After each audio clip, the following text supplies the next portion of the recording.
Alright. Hey everyone, what's up? I, a while back, uploaded a video called What Are the Odds, sometime in December, and I remember saying that I was going to have it out much earlier than I did, and then I wound up spending an extra week-ish on it, and I want to explain why I did that.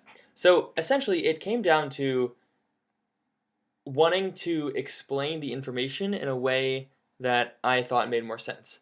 So I'm actually going to show you the first version of the video that I uploaded, or not uploaded, but that I created in Final Cut Pro. And there's only really, I only changed it in the second half, so let me show you. Trying to get at least one head. We'll just watch a little bit. The probability of this, like before, is right here. still 15 out of 16, but when we flip 4 coins at once, the probability will always be 15 out of 16. If we go back to doing it sequentially, 1 coin flip at a time, this could change. So the part coming after this is what the probability at the start is still 15 out of 16 because there's only one sequence that doesn't work. But once you get your first tails, everything changes. Your odds of getting at least heads after 1 tails are no longer 15 out of 16 because now we're looking at 3 remaining coin flips. Because now we're looking at 3 remaining coin flips, not 4. Which reduces our number of combinations from 16 to 8. Which reduces the combinations, right? So, this is... Actually, I'll just let it play it out. Sorry. So now there's only 7 out of 8 combinations that give us at least 1 head. If we get another tail, we only have 2 remaining coin flips, giving us only 4 options, and the probability of getting at least 1 head goes down to 3 out of 4. If this one's a tail too, then our last coin flip is just a basic coin flip. 2 options, heads or tails. So okay, that obviously sort of makes sense and you understand it, but I felt like it wasn't as clear as it could or should have been, because... So, you see, I was getting something like a tail flip, everything changes. And then... Your odds of getting at least heads after 1 tails are no 15 longer out of 16, of course. Because now we're looking at 3 remaining... But, so, I don't really... See, now we're looking at 3 remaining coin flips after the first one, which is, of course, because, the tail flip knocks out these, and this, and this, and this. It knocks out all of those ones, and then leaves just the ones that start with tails, right? But I felt like that wasn't made clear when I just said now there are 3 coin flips left, right? I felt like I needed to illustrate where I got those sequences of 3 from. Even if it was obvious to many people, I feel like in order for the explanation to be as clear as I wanted, I needed to actually illustrate the sequences which remained and did not because of the initial coin flip, a coin result.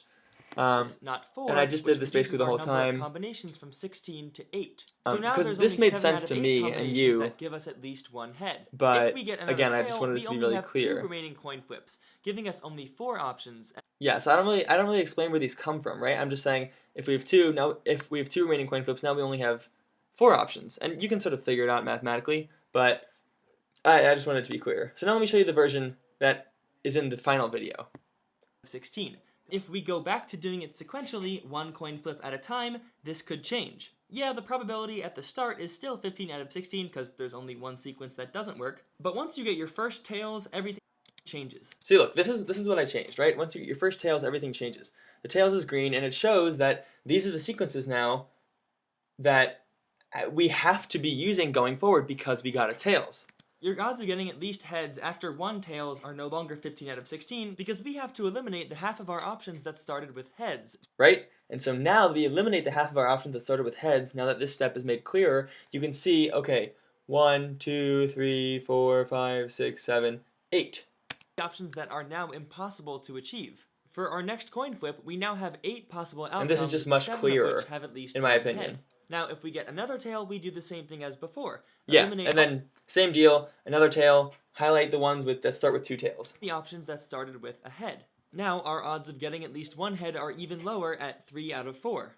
If this second to last flip is also tails, then after eliminating the options that started with heads, our last flip is literally just the flip of a coin, heads and tails.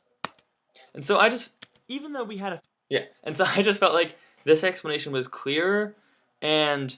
Even if a lot of people, if not everyone, would have gotten it from the first version of the video that I had drafted, I thought this...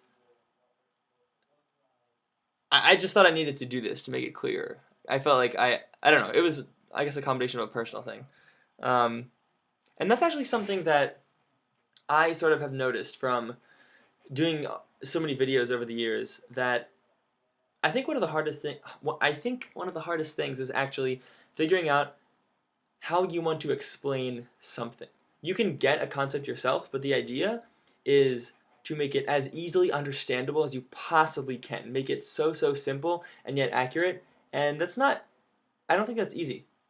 You get better at it the more you do it, but it's not easy. I in my Tishless 4, right? I was explaining the red eye effect and water freezing, and those were way harder than I imagined to explain them. I went through so many different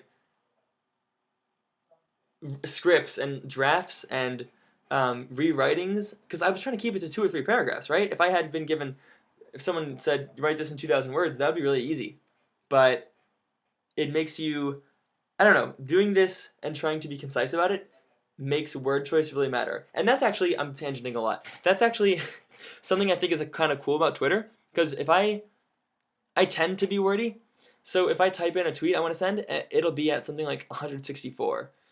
And I don't like to use abbreviations like you instead of the word you, because I mean you could do that. But so whenever I write a tweet that has more characters than 140, I sort of view it as a challenge, going, okay, I can definitely do this in a more concise way. So let's edit and rewrite what I originally wrote so that no meaning is lost and I still convey exactly what I want to. So Twitter is actually kind of a fun challenge for me in that way. And I guess since you've stayed with me so far, I'll show you something else, which I'm not sure if anyone noticed in this video. I'll make it bigger since this isn't. Oops. So I actually was filming. I did this thing with the whole coin being flipped onto my table and recording the coin tosses, right? And Still you can 15 see out of that 16 because there's only one sequence that doesn't work. But once you get your okay, you can see that I sort of look here on the table. There's no mark here, and there's a mark here. But you'll notice for the second coin flip, it goes to this side. There's a cross dissolve transition, so it's not too noticeable. But watch. First tails, everything changes. Your odds of getting at least heads after one tails are no longer once we get to the next coin thing, because we have to eliminate just the half still of our there used to be a mark here. Remember heads, the options that are now impossible to achieve. For our next coin flip, we now have 8 possible outcomes, here. 7 of which have at least one head. And now we're starting to if we get and now it's gone and it's on this side. So this is the side it was originally filmed on. I flipped it though so that I could flip the first coin flip could show and it would be here instead of in the middle of all the combinations or permutations or whatever. Next coin flip, we now have 8 possible outcomes, 7 of which have at least one head. Now, if we get another tail, we do the same thing as before. Eliminate all the options that started and then with a the head. next 2 are also our odds on that of getting side. At least one head are even lower at 3 out of 4. If this second to last flip is also tails, then after eliminating the options that started with heads, our last flip is literally just the flip of a coin, heads and tails. And then that last hand that pulls the coin out isn't my hand, that's my roommate's hand. Because it just, I don't know, it very clearly doesn't look like my hand. Okay, cool. Well, fun little Easter egg there for you. What's at the end here? What is this? So there you go. Oh, there's nothing there because I was using the cards feature, the end cards. Okay, cool. Yeah, so that's kind of what I was going through with that video and just my thoughts on that stuff in general. So thanks for watching, and I'll see you later.